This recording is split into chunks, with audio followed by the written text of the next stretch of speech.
In May 2023, a line was crossed. Protesters stormed military installations across Pakistan, a rare direct challenge to the country's most powerful institution.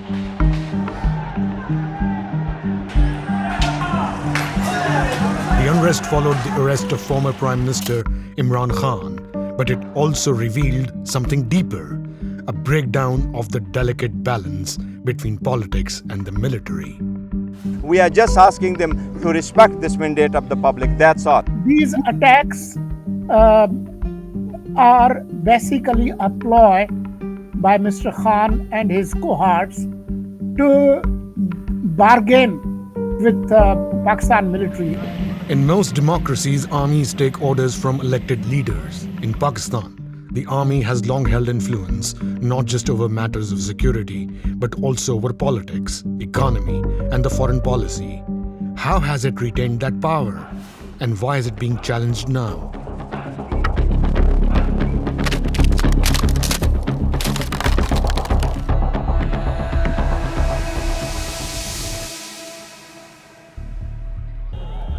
Pakistan Tehreek-e-Insaf, or PTI, is now the country's most prominent opposition force. But just a few years back, this party was widely seen as being close to the military establishment. That alliance fractured in 2022 when Khan's government was ousted through a no-confidence vote in parliament. Khan claimed his ouster was engineered with foreign backing and domestic support, including from the army. From that point on, PTI's criticism of Pakistan's army became sharper. Khan survived an assassination attempt he blamed on senior generals, and he was eventually jailed ahead of the 2024 elections.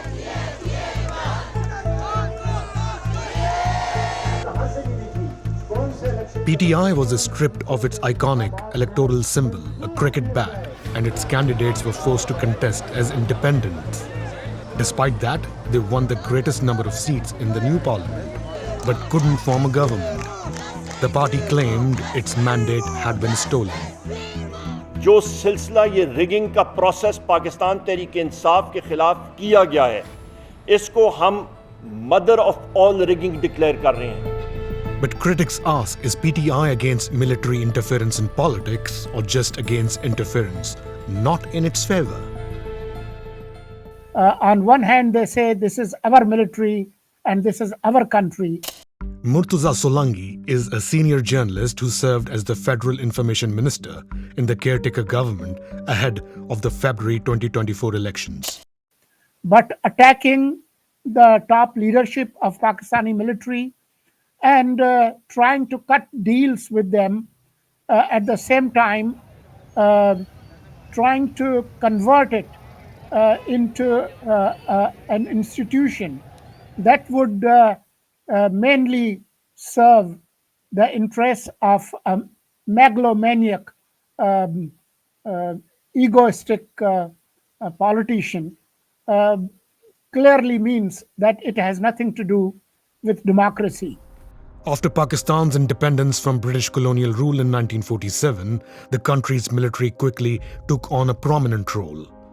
The first military coup took place in 1958, and since, generals have governed the country directly for nearly half of its entire history. Even during democratic interludes, real power has often been exercised from behind the scenes, with the military continuing to exert significant influence in key policy areas.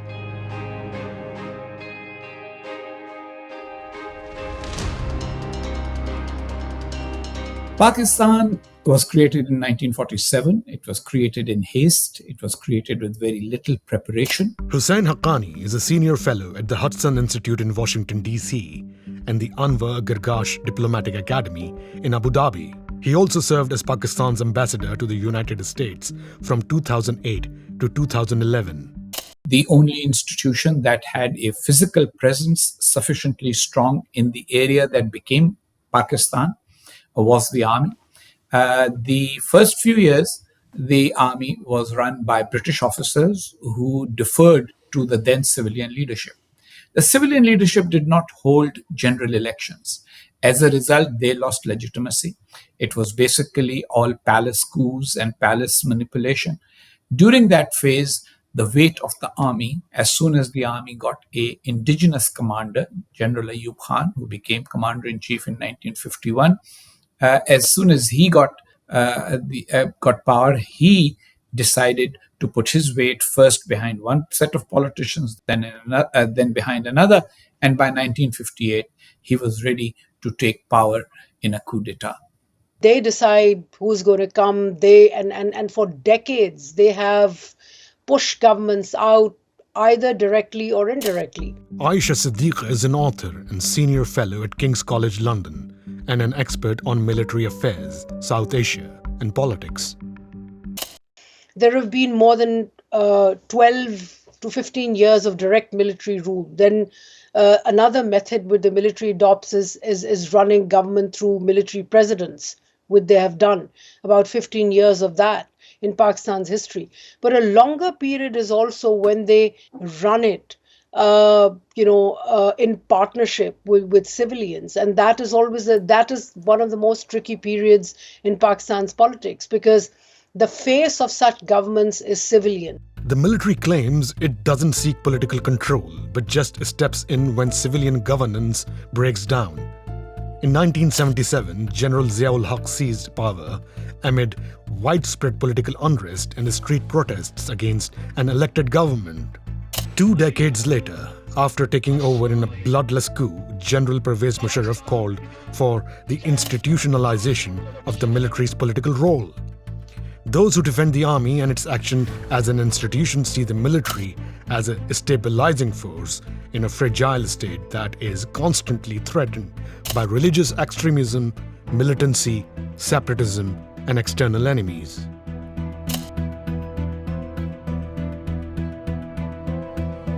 Border skirmishes with India are also not uncommon. The two, now nuclear-armed neighbors, have fought 4 major wars since independence. But during the past 2 years, the country has seen an uptick in militant violence, particularly in its western provinces bordering Afghanistan and Iran.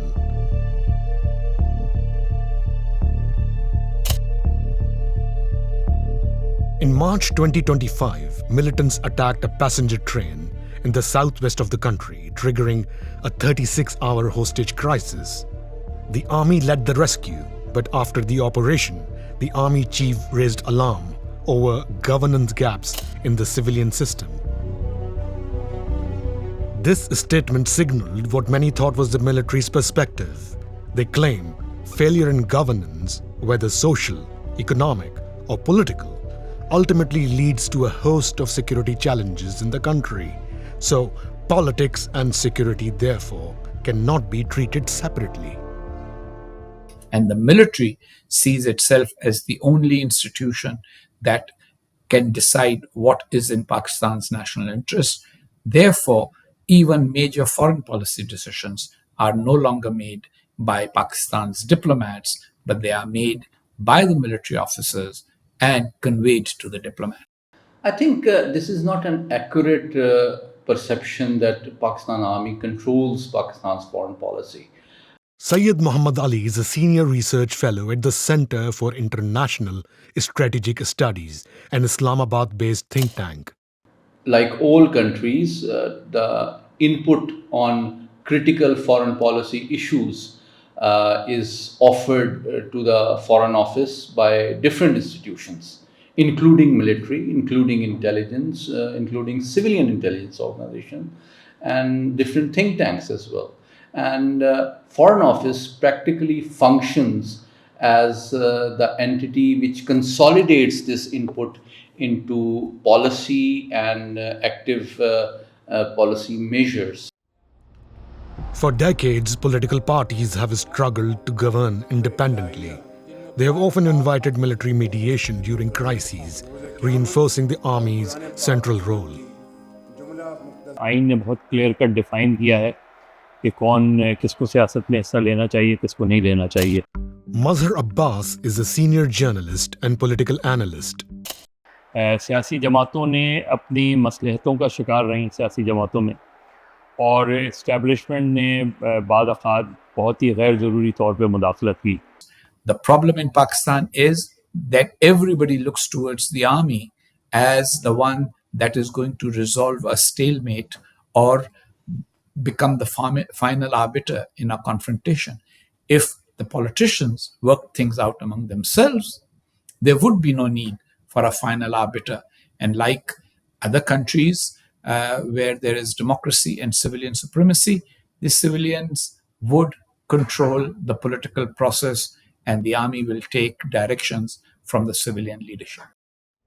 The military's power isn't limited to politics. Over the years, it has built a vast financial empire, estimated to exceed $20 billion, spanning from real estate and banking to construction and agribusiness. This desire for autonomy has led them into the business sector. So all three major sectors, agriculture, manufacturing, service industry, is you have military presence there and a very dominant military presence. So they became powerful. They built their economic strength on the basis of their political strength. This autonomy has made the institution harder to reform. There is a perception that Pakistan Army is involved in business ventures, but in reality, such initiatives are governed by the necessity to take care of the families of deceased armed forces personnel, particularly those who have laid down their lives in different combats and crises. Not only Imran Khan, over time political leaders including former Prime Minister Zulfikar Ali Bhutto, Nawaz Sharif and Benazir Bhutto were exiled or jailed. Protests turn into crises and the military continues to act as the ultimate guarantor of stability while denying any political ambition. These are politicians who have always been out of time. So never have the time and the confidence to build institutions to push back the military. So it doesn't happen.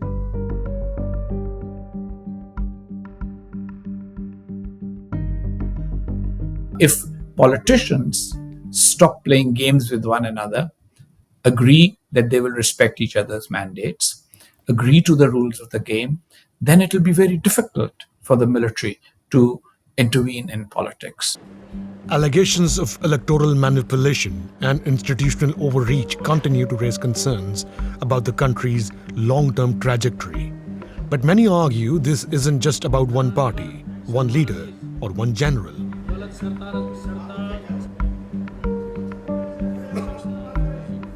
This is a military which will not be controlled through dealing with individual generals. It has to be an institutional approach. And unfortunately, we have two problems here. And one of the problems is that most of the politicians who are in power, they are created by the military itself. And they feel that they have communication to kind of convince the military to allow them, let them remain in power. Doesn't work that way. Will Pakistan break out of this vicious cycle and transition towards a more stable democratic order? One in which state institutions operate within their clearly defined boundaries and power is exercised with undiluted accountability. The answer will shape Pakistan's future and its democracy for years to come.